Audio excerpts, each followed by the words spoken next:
Business news from the Capital Region.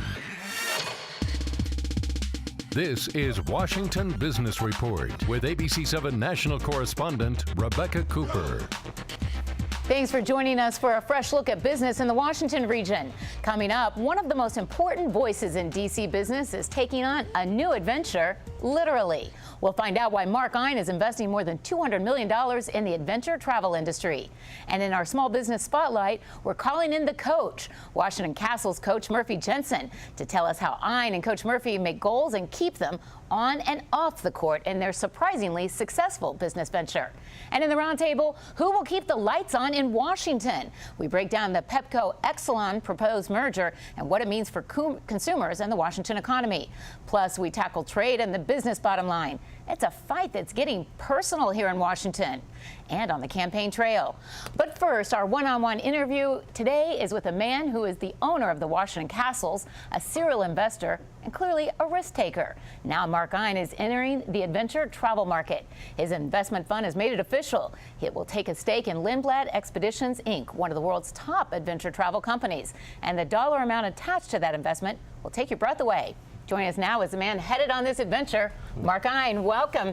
And we should say, the big adventure, your wife could give birth at any moment. Sally, thank you for holding off until we got to do this show, but we don't know how long, so we won't try and keep you.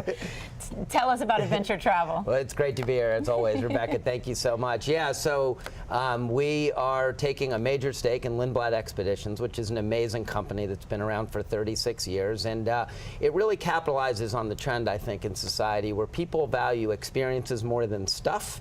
You know, and I think as everyone shares sort of how interesting their lives are on social media, everyone wants to live interesting lives and show people they want interesting lives. So the business opportunity to take people to some of the world's most amazing places, Arctic, Antarctic, Alaska, Galapagos, all these amazing places, is growing like crazy. And Lindblad's really the best in the world at doing it. And they have an amazing team, a really strong and important culture, and we're thrilled to be involved with them. We're going to show some of the video of some of the different travel adventures that people can anticipate with this.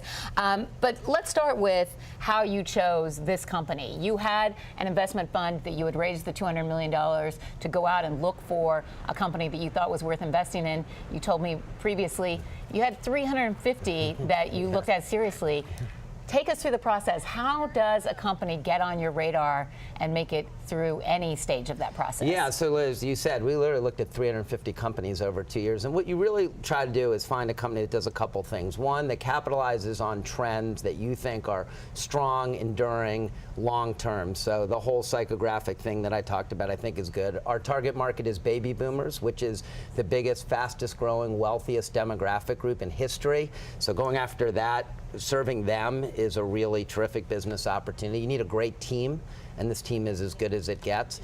But then you also need a company that has barriers we call moats. What's the moat around the business? Why is there a franchise? Why can't anyone do this? And when you really look at what it takes to take people to these far-flung places where they love their experience and where the company can make money doing it is really, really hard. And they're the only ones who've ever been able to figure out how to do this at scale. But, you know, I have to say it. You're in a position now, Mark, where you could kick back and just go on these adventures. You invested in this company and admitted to me you haven't gone on a single one, but you get excited when you look at the video. Spending that much money, what convinced you that even without trying it on yourself, you think that they had more than, say, a tech company? You've invested in a lot of successful ventures in the past. The Castle security system was one of your early success stories. Yeah.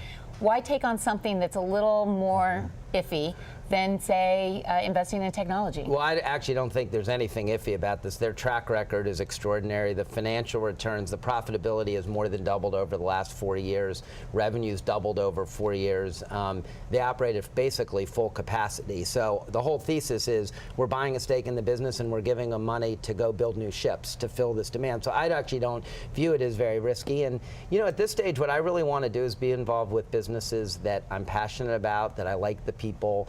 And in this one, actually, also, I think we can do some good, because what happens is when you take people to these places, they recognize how fragile our environment is, how fragile our planet is, and they actually get engaged in that cause. And we have a fund that then capitalizes on that, and people get engaged, and then we use that to educate and help conserve the environment. So doing something you love with people you love and making a difference, it doesn't get any better than that. But you're still a businessman. You still want to see a return on your investment. One of the things you just said in the interview struck me because it's been written about in the Wall Street Journal and elsewhere, and that is that more and more surveys show that people's happiness comes from experiences and not things. That renovating the house or buying a new car is not going to make you as happy as going to the Galapagos.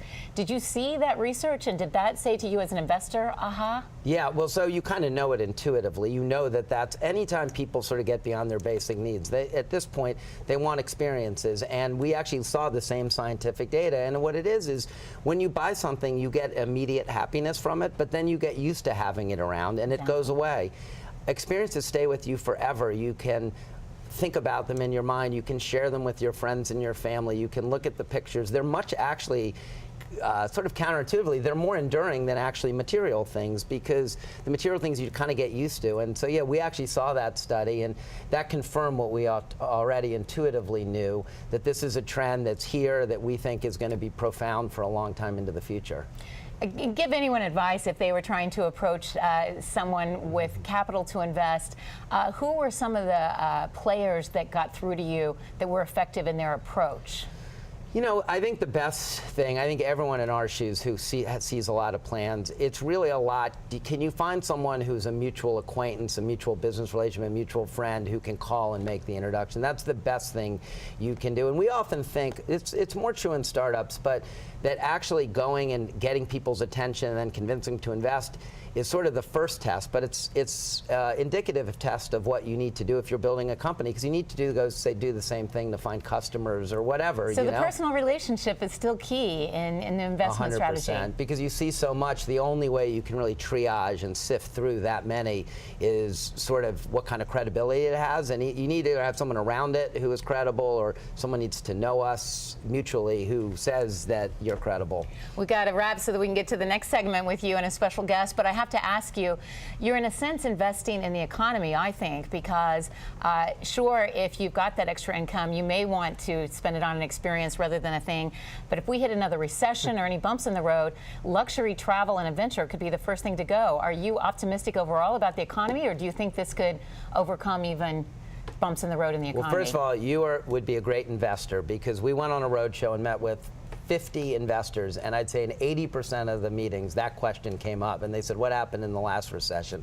Interestingly, because we serve a slightly wealthier demographic and a little bit later in life, it's actually a lot more recession resistant than a lot. This is something people save up for. It's not a huge extravagance, and so in the last two recessions, this business actually performed really well. And that was something that was really important to us as well. Got to save time for the next segment, but I'm hoping you get time to take one of these adventure travels. Stay tuned when we return. The one venture Mark Ein was prepared to be a money loser, but instead has proven to be both a business success story and a Washington success story. Mark's back along with a man whose combination of personality and talent has helped serve up the winning formula. That's after the break.